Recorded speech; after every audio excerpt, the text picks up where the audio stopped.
What's up? I'm Dan Random, and today I'm changing the rear suspension on my brother's car.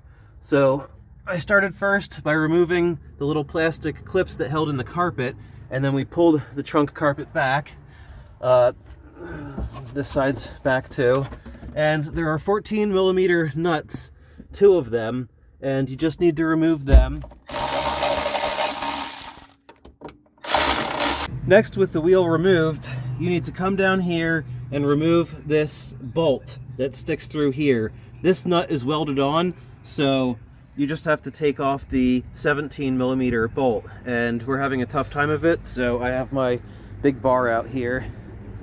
Alright, the old suspension is out, and I'm ready to put the new one in. This is the correct one for the side. You can tell by putting them next to each other and lining up the bolts and this. And if it's the wrong one, this will be like at the opposite angle. So we ended up having to get a pry bar and putting it on the shoulder of the bolt.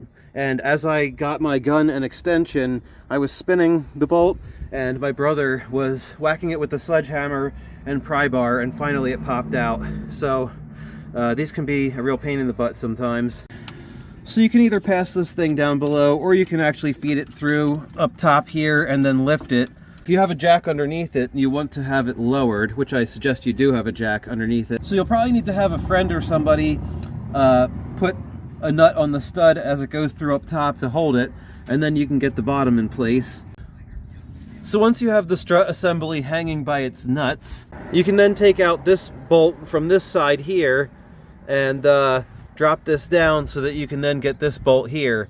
And you may have to do some twisting and a couple taps with maybe a sledgehammer to get this into place, but with this bolt removed, you should be able to wiggle it and tap it into place.